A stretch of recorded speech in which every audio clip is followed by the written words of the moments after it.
오늘 어디 말씀을 볼까요? 사무엘하 23장 13절에서 17절. 자, 13절부터 17절까지의 말씀, 13절 시작할 때 말씀 보니까 32목 중에서 세 사람에 대한 이야기가 나옵니다. 세 사람이 과연 누구인가? 여기 30명은 다윗의 부하죠. 다윗의 사람이 얼마나 많습니까? 이제 그 많은 사람들을 이 30명이 통치한 거나 마찬가지예요. 다윗으로부터 이제 그런 권한을 부여받은 용장이죠. 한마디로 용장.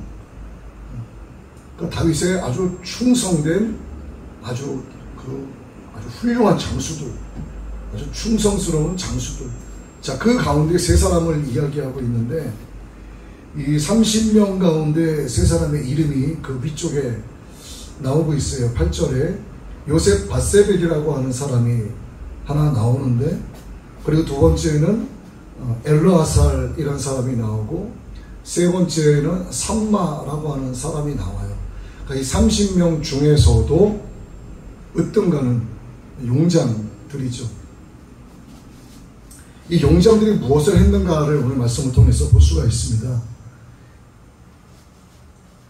이 블레셋 사람들의 진영을 뚫고 가서 다윗이 목마르다 하니까 물을 길어온 거예요. 이 세 사람이. 근데 적국이 거기에 주둔을 하고 진을 치고 있잖아요. 걸리면 그냥 죽을 수도 있는 상황이죠. 수적으로도 굉장히 열세한 상황이고. 다윗이 이 세 장수가 간다고 했을 때 흔쾌히 그래 갔다 와라 그랬을까? 그러진 않았을 것 같아요. 괜찮다, 가지 마라, 위험하다 그랬을 수도 있는데, 워낙 충성스러우니까 괜찮다고, 저희가 다녀오겠다고, 왕께서는 걱정하지 말고 계시라고 갔다 오지 않았을까 싶어요. 정말 갔다 왔단 말이에요. 다윗이 괜히 블레셋 진영 지나다가 죽임을 당하는 것은 아닐까, 걸린 것은 아닐까 우려가 되는데 결국 가지고 왔어요. 얼마나 감동이 넘치겠습니까? 그러자 이야기하죠. 여호와여, 내가 나를 위하여 결단코 이런 일을 하지 아니하리이다. 이 목숨을 걸고 갔던 사람들의 피입니다. 이건 물이 아니라 그들의 피와 마찬가지다. 그러면서 그것을 저희가 안 마시고 하나님께 부어드리는 겁니다. 하나님께 올려드리는 거죠. 이 세 사람을 통해서 우리가 신앙생활을 할 때 우리 주님을 향한 참된 헌신이 무엇인가를 발견할 수 있는 말씀 같아요. 우리가 기독교 신앙에서 보면은 맹목적인 신앙이다, 또는 맹목적인 순종이다, 이런 이야기들을 목사님들이 가끔 하지 않습니까? 저도 하고.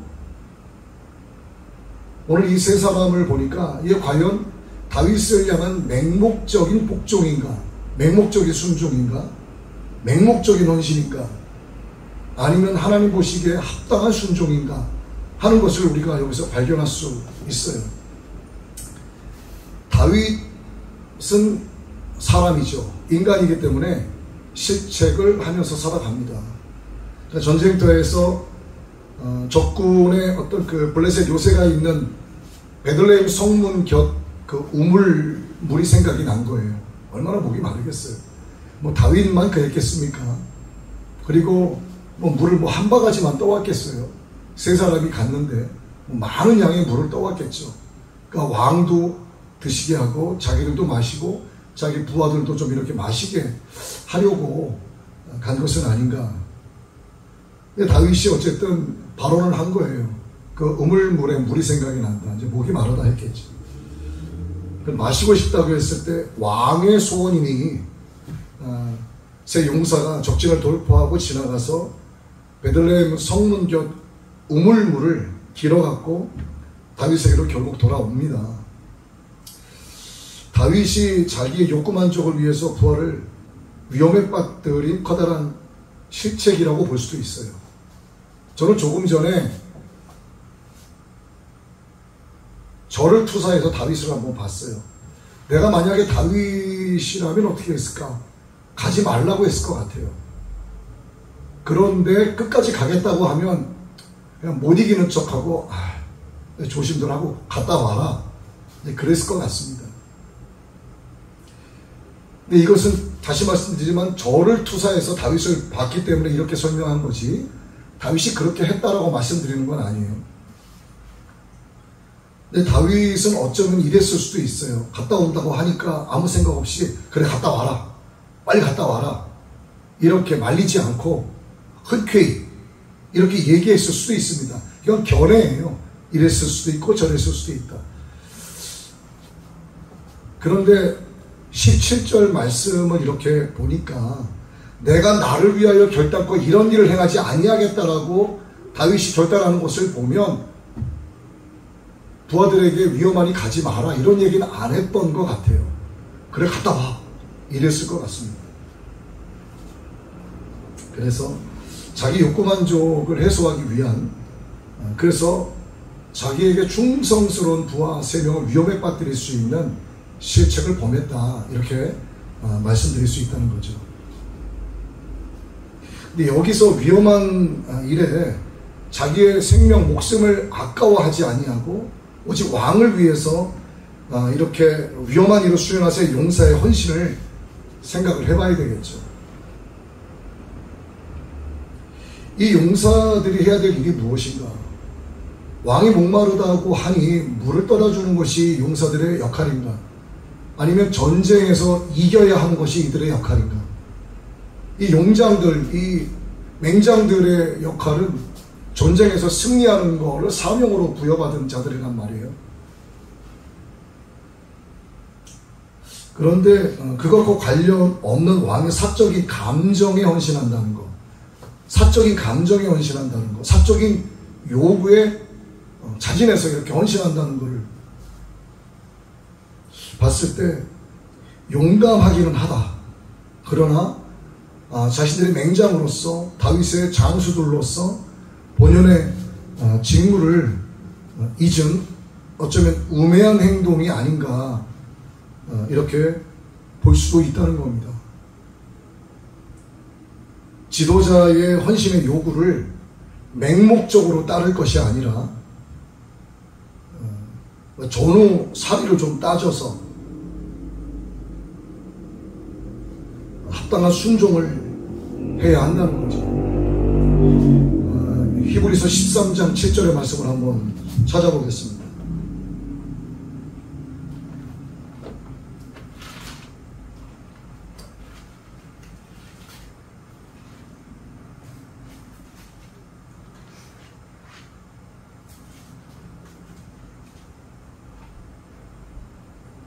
자, 13장 7절 말씀 보니까 히브리서, 하나님의 말씀을 너희에게 일러주고 너희를 인도하던 자들을 생각하며 그들의 행실의 결말을 주의하여 보고 그들의 믿음을 본받아라, 이렇게 기록이 되어 있어요.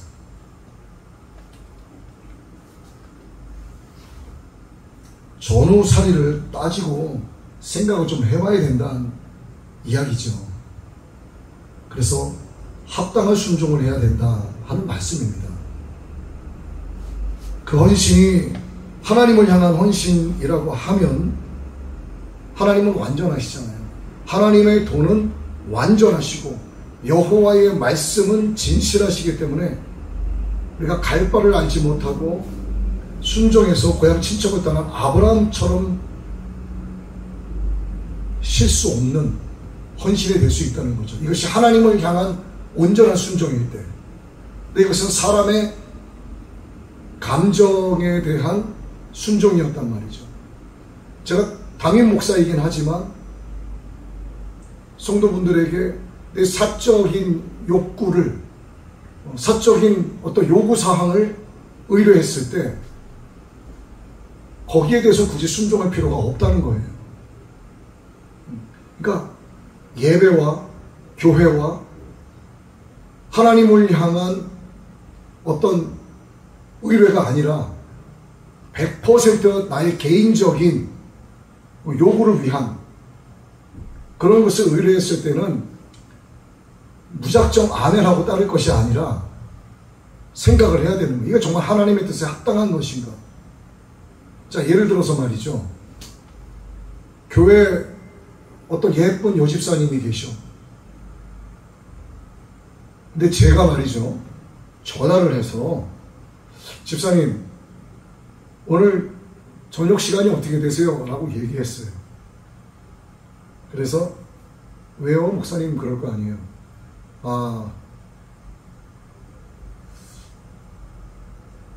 내가 집사님께 긴히 할 얘기가 있는데 밤 한 11시쯤 해서 차 있으시니까 저기 을왕리 해수욕장 좀 거리 되지만 그곳에 ABC 카페가 있는데 그쪽으로 좀 오셨으면 좋겠습니다 하고 제가 요구를 했어요.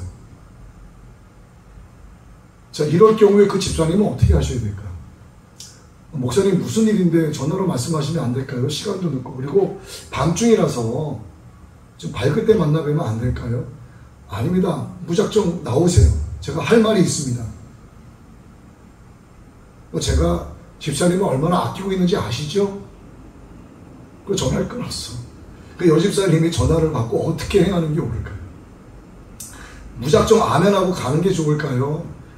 하나님 앞에 기도하고 전후 사정 사리를 따져봐서 가야 되느냐 말아야 되느냐를 곰곰하게 하나님 앞에 기도하고 뜻을 구하는 게 맞을까요?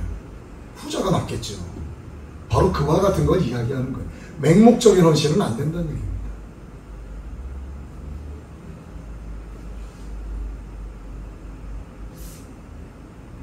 그런데 이 세 사람의 자기의 목숨을 건 헌신을 봤을 때 맹목적인 헌신은 안 된다 이렇게 제가 말씀을 드렸지만 이걸 다른 시각에서도 말씀드릴 수 있어요. 뭐냐면 다윗 왕을 만약에 예수님이라고 본다면 그 이면을 봤을 때 예수님이라고 가정을 한다면 이 세 사람은 과연 누구인가? 오늘의 우리를 가리키는 거라고 볼 수 있습니다. 그러면 주님께서 나에게 무엇을 말씀하시든 나는 어떻게 해야 될까? 오직 아멘으로 순종해야 되는 거예요. 앞뒤 따지지 말고 내 생명 걸고 복음 전하라 하면 복음 전하는 거고, 어제는 우리가 에스겔서 말씀 3장 나누었죠. 여호와 하나님께서 에스겔 선지자를 세우시고 말이 통하지 않는 외국에 가서 나의 말을 전하라고 말씀하신 게 아니고 말이 통하는 너희 민족 이스라엘에게 가서 나의 말을 전하라 말씀하시고 그들은 이마가 굳고 마음이 굳어서 너희 말을 듣지 않을 것이다. 그러나 너는 두려워하지 말라. 내가 너희 이마를 금강석 같이 이 화석처럼 정말 굳게 만들 것이고 그들의 얼굴 바라보기를 두려워하지 말라. 가서 전하라. 이건 뭡니까? 내가 너와 함께 하리라 이 말씀이시잖아요. 그들이 말을 듣든지 아니 듣든지 전하라. 안 들을 거란 말이에요. 그런데 하나님은 무작정 보내시는 거야. 왜? 하나님이 역사하시는 거니까. 에스겔의 순종을 보시는 거예요.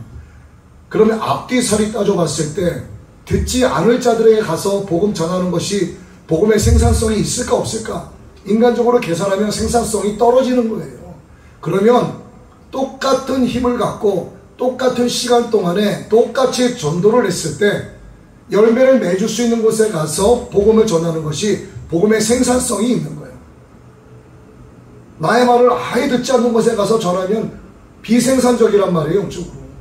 그럼 갈 필요가 없는 거 아니겠어요? 근데 하나님은 가라고 하신단 말이에요. 에스겔은 순종하고 가잖아요. 자, 이 말씀이 갑자기 떠오른 거예요. 저도 지금 이 말씀을 이제 막 받지 않습니까? 이 세 사람은 자신들의 목숨을 걸고 간 거죠. 우리가 주님을 섬길 때 주님께서 나에게 무엇을 말씀하시든 그대로 아멘하면서 순종하며 나아가야 된다는 걸 이야기하는 겁니다. 왜? 하나님께서 우리의 감정까지도 순종하라고 말씀하신 말씀이 있잖아요. 범사에 감사하라. 이게 우리의 육이 하는 일입니까? 우리의 감정이 하는 일입니까? 감정이 하는 순종이잖아요. 항상 기뻐하라. 우리의 육신이 행하는 일인가요? 우리의 감정의 순종을 요구하시는 겁니다. 우리의 감정의 요구를 감정의 순종을 요구하시는 거예요. 그러면 제가 서두에 이 세 사람의 맹목적인 헌신은 안 된다. 앞뒤 사리를 따져봐야 된다 하면서 히브리서 어디죠? 13장 7절의 말씀을 읽기도 했지만, 또 다른 견해로 보자면 이 세 사람의 다윗 왕을 향한 이 헌신이 오늘 우리의 주님을 향한 헌신이 되어야 한다, 이렇게 말씀을 드리는 겁니다. 내 목숨이 위태롭고 내가 뭔가 좀 위험에 처할 것 같으면 주님의 말씀이라고 해도 순종할 수 없는 것은 믿음이라고 볼 수가 없는 거예요. 완전한 주님을 향한 헌신이라고 볼 수가 없다는 겁니다. 그래서 굳이 이것을 나누자면 맹목적인 복종, 순종이 아닌 합당한 순종을 해야 한다는 것이고, 또 다른 견해로는 이 세 사람처럼 하나님께서 나에게 말씀하시는 그 무엇이라도 내 목숨을 걸고 주님께 순종하며 나아가야 된다는 그 말씀인 거죠. 그리고 우리가 하나님 앞에 헌신할 때는 기본적으로 사랑이 수반이 되어야 돼요. 하나님을 사랑하는 마음이 있어야 됩니다. 우리가 예배의 자리에 나오는 이유가 뭔가? 그냥 성경의 지식을 알기 원해서? 이건 절대로 아니잖아요. 하나님을 사랑하기 때문에 하나님의 말씀을 듣고 싶어 하는 거예요. 그래서 이 기독교에서는 가장 중요한 것이 무엇이다? 하나님의 사랑이 수반이 되어야 된다는 겁니다. 참된 헌신의 가장 대표적인 예가 우리 주님이시죠. 우리 주님의 헌신.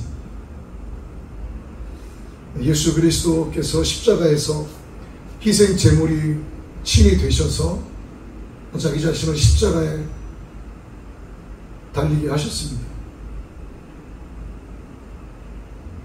이건 하나님의 우리를 향하신 사랑의 확증의 증거죠. 원래 하나님의 말씀이시죠. 예수님은 원래 말씀이시죠. 그리고 아버지의 뜻에 순종해서 말씀이 육신이 되어 오신 것이고, 자기를 낮추시고 죽기까지 복종하신 이유는 결국 사랑 때문에 이렇게 하신 거죠.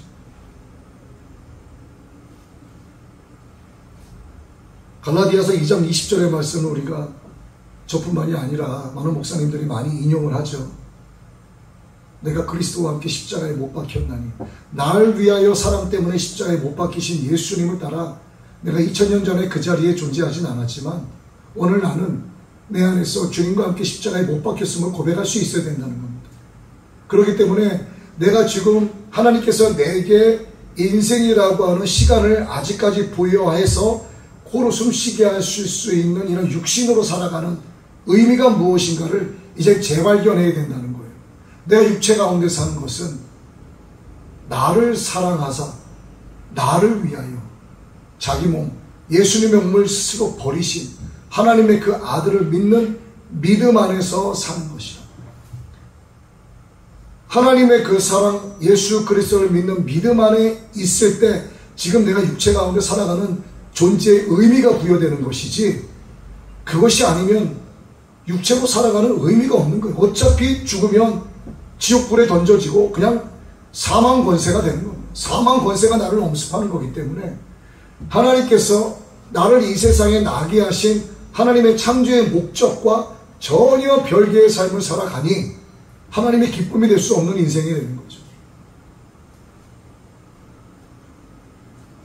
사랑이라고 하면 예수 그리스도의 그 사랑, 예수 그리스도의 그 사랑으로 우리를 향하신 아버지 하나님의 그 사랑의 확증 때문에 역시 우리도 주님의 온유함을 담고 주님의 가신 그 길을 따라가기 위해서는 우리가 신앙인으로 생활하면서 무슨 일을 하든, 어떠한 일을 하든, 어떠한 순종을 하든, 어떠한 예배 자리에 있든, 교회에서 나에게 어떠한 사명을 맡겨주시든 하나님을 사랑하는 그 마음으로 해야 된다는 거예요.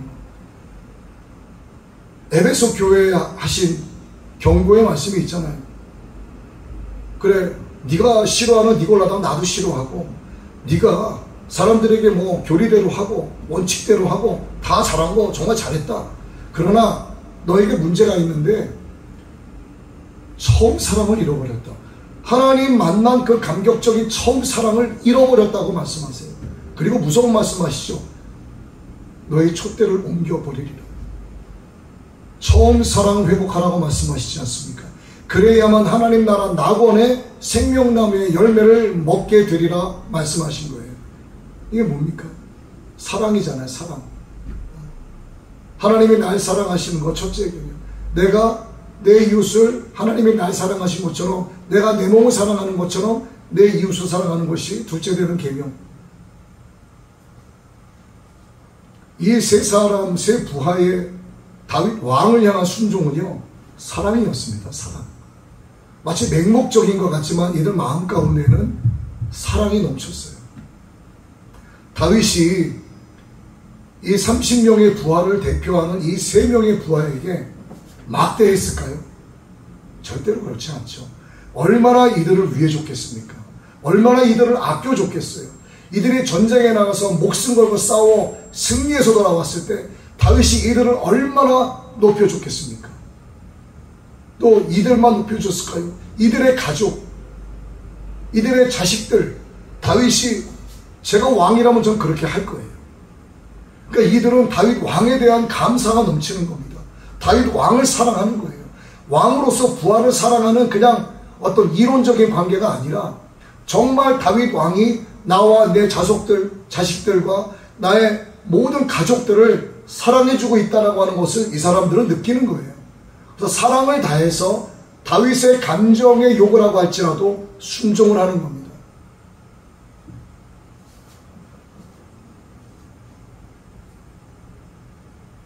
그리고 또 한 가지 이 말씀 통해서 우리에게 주시는 말씀은 나의 모든 것을 기꺼이 드릴 수 있어야 된다는 것. 자기의 생명을 내놓고 적진을 향해서 뚫고 갔다 왔다는 건 뭔가?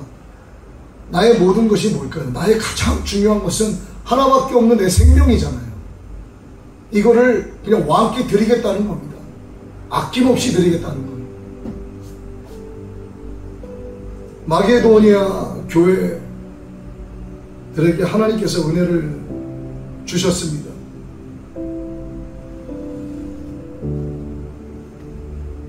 그리고 그들이 하나님께서 주신 그 은혜를 환난의 많은 시련 중에서 극심한 아주 가난 가운데에서 굉장히 가난했던 곳이잖아요.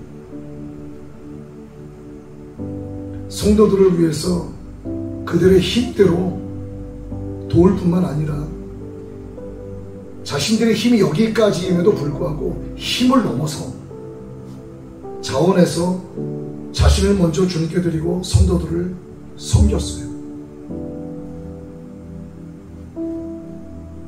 이 마게도니아 교회들, 왜 이들이 이렇게 할 수 있었는가? 조금 전에 말씀드린 대로 앞으로 조금만 나아가면 사랑 때문에 한 거예요. 주님의 은혜에 감사하고 하나님의 그 사랑에 감격해서 성도들 가운데 극심한 가난 가운데 있는 자들을 그들의 힘대로 또한 힘에 지나도록 자원해서 도왔다는 것. 이러한 헌신이 바로 참된 헌신이 아닌가 이렇게 생각을 해봅니다. 오늘 이 세 사람을 통해서 맹목적인 복종이 아닌 합당한 순종을 해야 된다고도 말씀을 드렸고, 하나의 견해라고 그랬죠. 또 한 가지는 다윗의 감정의 요구에 대해서도 절대적으로 순종했다는 것. 하나님께서 우리에게 순종을 요구하시는 것은 항상 기뻐하라 범사에 감사하라라고 하는 감정의 순종까지도 요구하시는 것에 대해서 우리 역시 당연히 하나님 말씀에 순종해야 된다는 것을 우리가 연속선에서 생각할 때 우리에게 그 교훈이 되고 있습니다. 그리고 그 모든 곳에는 나를 사랑하신 하나님의 그 사랑이 있는 것처럼 우리의 모든 신앙인의 삶 가운데에도 사랑이 수반되어야 한다는 것, 나의 모든 것을 주님께 아낌없이 드릴 수 있어야 한다는 것. 그래서 결론적으로 참된 헌신이 무엇인가에 대해서 우리에게 모범을 보이신 예수 그리스도를 따라 살아가는 것이 하나님 기뻐하시는 성도의 삶이다. 하나님의 자녀의 올바른 삶이다. 이렇게 말씀드릴 수 있겠습니다. 저를 포함해서 함께 예배 드리는 오늘 모두가 우리 하나님 앞에 온전한 헌신 이루게 되기를 주의 이름으로 축복합니다.